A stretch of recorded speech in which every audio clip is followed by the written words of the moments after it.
சென்னை அண்ணா அறிவாலயத்தில் சட்டமன்ற தொகுதி வாரியாக நிர்வாகிகளை திமுக தலைவரும் தமிழக முதல்வருமான மு.க.ஸ்டாலின் தனித்தனியே சந்தித்து ஆலோசனை மேற்கொண்டார்.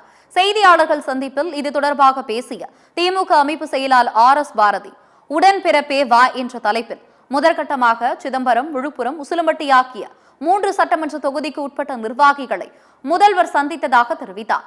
வருகிற 20ஆம் தேதியிலிருந்து உறுப்பினர் சேர்க்கை பணியும் தொடங்க உள்ள நிலையில் இது தொடர்பாகவும் ஆலோசனை நடைபெற்றது என குறிப்பிட்டார்.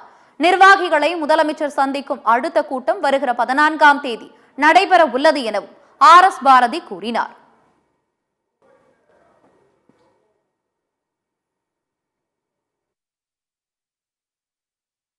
முதல் கட்டமாக இன்றைக்கு 3 சட்டமன்ற தொகுதிகள் சிதம்பரம், விழுப்புரம், உசிலம்பட்டி ஆகிய 3 ஒன்றியத்துக்குட்பட்ட ஒன்றிய செயலாளர்கள், சட்டமன்ற தொகுதிக்குட்பட்ட ஒன்றிய, நகர, பேரூர் கழக செயலாளர்களை ஒவ்வொருவராக தனித்தனியாக அவர்களோடு கலந்து பேசி தலைவர் அவர்கள் அவர்களுக்கு அறிவுரை வழங்கியிருக்கிறார்.